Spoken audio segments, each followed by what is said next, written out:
안녕하세요. 역TV입니다. 오늘은 깊이 생각해볼 주제인 서울대학교 사회학과 출신으로 동국대학교 사회학과 교수였던 강정구 교수의 사건에 대해 알아보겠습니다.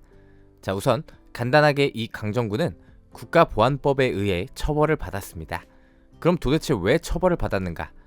그는 2005년 노무현 정권에서 아주 그냥 민족의 정론지를 자처하는 한겨레를 통해 6.25는 통일전쟁이라는 칼럼을 썼다가 보수단체에게 고발당해 최종적으로 징역 2년, 집행유예 3년을 받았습니다.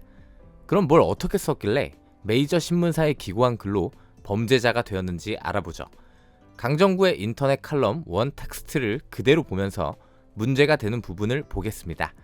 오히려 이들 대부분에게는 미국이란 생명의 은인이 아니라 생명을 앗아간 원수일 것이다. 왜냐면 만약 남의 집안 싸움인 통일 내전에 미국이 개입하지 않았다면 전쟁은 한 달 이내 끝났을 것이고 사상자는 아무리 많아야 남북한 합쳐 1만 명 미만일 것이다. 그렇다면 미국의 개입으로 인해 약 399만여 명이 더 많이 죽게 되었다는 의미다. 첫 번째로 이 부분인데 그가 강조하는 것은 6.25는 집안 싸움, 즉 내전인데 미국이 개입해서 원래 조금만 죽고 끝났을 전쟁이 몇 백만 명이 죽는 전쟁이 되었다. 이런 논리입니다.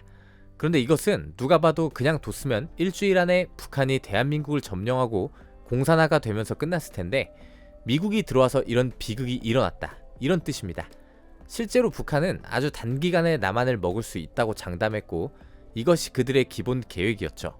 자, 그럼 일단 그의 텍스트가 본질적으로 틀리다고 할 수만은 없겠죠. 미국이나 유엔군이 빠르게 들어오지 않았다면 분명히 대한민국은 오래 버티지 못했을 겁니다. 그러나 제정신이 아닌 거죠.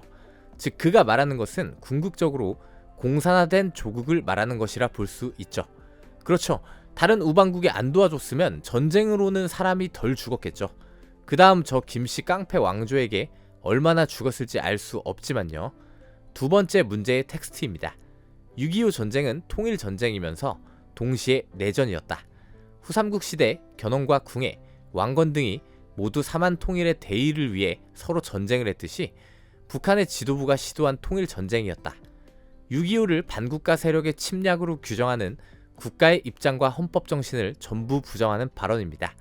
세 번째 텍스트를 보면 미국이 직접적인 군사 통치를 자행한 남쪽은 점령 3년 동안 대구 10월 항쟁, 제주 4.3 항쟁과 여순 항쟁 등 인민항쟁을 비롯 수많은 항쟁과 전투와 폭동의 연속이었다.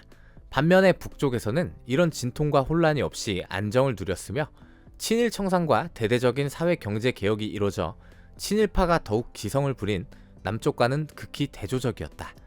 그러니까 남쪽은 미국 놈들 때문에 친일파가 득세하고 정부에 대해 국민이 맞서 싸우면서 희생자가 나오는데 북한은 그런 일이 없었고 친일 청산도 잘 됐고 사회 경제도 잘 돌아가고 있었다.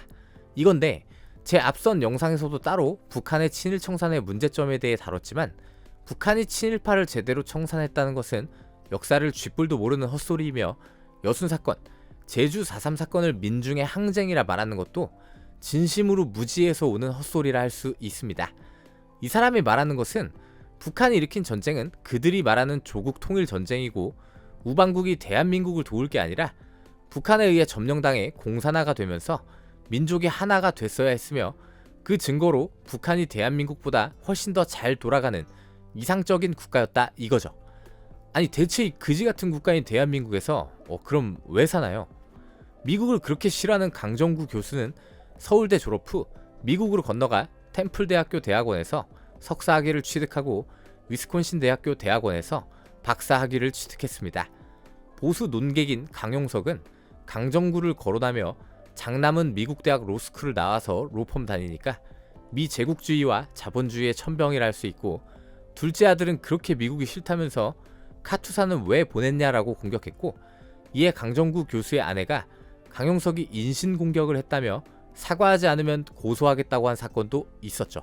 사법부는 강정구를 범죄자로 인정하면서 북한의 대남 적화 혁명론에 동조하는 적극적이고 공격적인 주장에 해당한다 라고 명시했습니다. 누가 봐도 맞죠. 사실 국가보안법이라는 게 워낙에 악용된 경우도 많아서 저 역시 개인적으로는 폐지를 해야 하지 않나 생각을 했었는데 강정구의 사례는 국가보안법이 필요할 때가 분명히 있다는 생각을 하게 만들었습니다. 우리는 이러한 성향에 소위 말하는 편향된 지식인, 학자라 불리는 인간들에 대한 고찰을 해볼 필요가 있습니다. 당연히 강정구는 저 사건 이후에 동국대 교수에서 직위 해제되었습니다. 강정구는 정신을 못 차리고 이후에 중국의 6.25 전쟁 참전을 미화한 중국의 관영 매체 환구시보에 실린 항미 원조 정신으로 분발과 진취를, 조선 전쟁과 항미 원조 전쟁 무엇이 다른가를 그대로 번역 소개하기도 했습니다. 항미 원조라는 건 미 제국주의에 맞서 한반도에 중국이 힘을 보탰다라는 뜻입니다. 6.25 전쟁 그 자체를 왜곡하는 말이죠. 그는 이전 2001년 8.15 행사에 참가차 북한을 방문하여 김일성의 생가로 알려진 만경대의 방명록을 기록하면서 만경대 정신 이어받아 통일 위협 이룩하자 라는 글을 남기기도 했습니다. 도대체 강정구라는 사람의 국가 정체성은 무엇일까요? 그리고 간단하게 생각해 봅시다. 그가 동국대 교수에 취임한 날은 1988년이고 그가 직위 해제된 날은 2006년입니다. 제가 찾아보니 2010년까지 교단에 섰다고 나와 있네요. 기소는 2005년에 되었지만 실제 대법원에서 형이 확정된 게 2010년이라 그런 것 같습니다. 20년이 넘는 세월이죠. 과연 이 긴 기간 동안 강정구가 동국대를 거쳐간 수많은 학생들에게 무엇을 어떻게 가르쳤을까요? 우리가 너무나 뻔하게 상상해 볼 수 있죠. 김일성의 생가 만경대에서 그가 방명록에 적은 만경대 정신은 이게 대체 뭘까요? 도대체 6.25가 민족통일 전쟁이고 미국이 개입하지 않아서 공산화가 됐으면 사람이 덜 죽었을 것이다. 이런 글을 그대로 칼럼이랍시고 올린 한겨레는 대체 무슨 생각이었을까요? 강정구는 독립운동가로 인정받은 강신혁의 후손입니다. 과연 강신혁이 꿈꾸는 통일된 한반도가 저 북한이라는 깡패 왕조 국가였을까요? 실제로 강정구가 법적인 처벌을 받게 되었을 때 일부 학자들과 한겨레는 사상과 학문의 자유를 침해한다며 반발했습니다. 도대체 저런 헛소리라는데도 국가가 손가락 빨고 있어야 한다면 정부기관이 뭐하러 있을까요? 지금 서울 한복판에서 누군가가 우길기를 들고 히로히토 천황폐하 만세를 외친다면 저 사람들이 그게 사상과 학문의 자유라고 할까요? 6.25를 왜곡하고 이 나라 자체를 부정하는 것은 도대체 왜 자신들의 권리라고 생각할까요? 그게 5.18은 빨갱이들이 일으킨 폭동이고 일본은 조선을 구원한 위대한 국가라고 하는 사람들하고 무엇이 다를까요? 학자라는 간판을 단 사람들이 저러고 있으니 얼마나 무시무시한 일이겠습니까? 심지어 강정구는 소위 말하는 진보, 보수를 가리지 않고 저 사건에 대해 엄청난 욕을 먹었습니다. 그러나 일부는 분명하게 그를 감싸고 옹호하는 자들도 있었죠. 이런 사상을 가진 사람들이 가장 중요하게 생각하는 것이 무엇이냐? 바로 두 가지인데 첫 번째로 민족주의고 둘째로는 반미 사상입니다. 이 사람들은 애당초 사상이나 이념은 중요하지 않아요. 민족이 가장 중요합니다. 역사에서 조심해야 하고 위험한 사람이 바로 이 민족을 들먹이는 사람들입니다. 민족이 가장 중요하기 때문에 그 잘난 민족이라는 게 어떠한 형식으로 통합이 되는가, 이게 중요한 게 아닙니다. 우리가 모두 뻘건전사가 되어 김일성 수령님 만세를 외칠지라도 우리가 이렇게 갈라진 것보다 낫다고 생각하는 거죠. 그리고 그걸 막고 조종한 게 미국이라 생각하기 때문에 그들을 증오하는 겁니다. 그러면서도 자본주의의 달콤함과 자유사상의 온갖 특혜는 다 맛보면서 살아가는 거죠. 강정구는 전쟁의 원인 자체가 남한의 단독정부 구성과 재헌국회 구성에 있다고 주장하고, 그렇기에 미국의 탓을 하며 분단을 막기 위해 전쟁을 일으킨 김일성의 남침을 통일전쟁이라 포장합니다. 단적으로 얼마 전 사망한 광복회 회장 김원웅도 과거 김정은을 위인으로 지칭하고 6.25 전쟁은 민족 해방의 성격을 부정할 수 없다는 말을 하기도 했죠. 이런 인간들이 신봉하는 지금의 학계에서는 완전히 폐기된 남침 유도설, 즉 전쟁의 책임을 대한민국과 미국에 돌리는 이게 기본 사상이라는 겁니다. 또 강정구는 천안함 사건은 단순한 사건이 아니라 수구 세력이 사건화한 것이라고 말하기도 했습니다. 그의 이전 행적을 보면 놀랍지도 않죠. 사실상 천안함 사건이 북한 소행이라는 것을 부정하는 것입니다.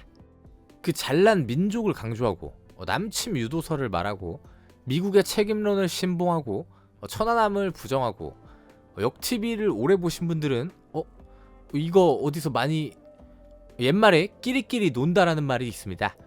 여러분들은 어떻게 생각하십니까? 전쟁이 아직 끝나지도 않은 대한민국에서 저런 말을 하고 강단에 서서 교육을 하는 것을 막는 게 사상과 학문의 자유에 대한 억압이라고 생각하십니까?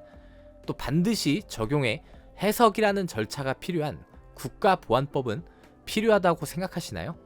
저는 앞서 말한 대로 진짜 보통 말하는 빨갱이 단체가 아니라 오히려 배웠다는 사람들, 실제 학생들의 교육 일선에 나가 있는 사람들을 보고 국가보안법이 없어져야 한다고 생각하는 입장에서 생각이 바뀌었습니다. 역사에서 배워야 합니다. 심지어 야당 대표가 공산당에 프락치였던 남베트남의 경우처럼 아무리 강한 나라가 도와주고 전력과 첨단 무기에서 압도적으로 위라 하더라도 내부의 반국가 인사나 단체가 뿌리를 받고 국가를 좀먹으면 방법이 없는 것입니다. 강정구의 사례는 모든 사람들이 깊게 생각해봐야 할 문제라고 봅니다. 어디까지가 사상과 학문의 자유인지, 과연 우리 사회에 대한민국이라는 국가관을 부정하는 사람이 어떠한 엘리트로서 살아가고 있는지 확인할 수 있는 사건이라 할 수 있기 때문입니다. 감사합니다.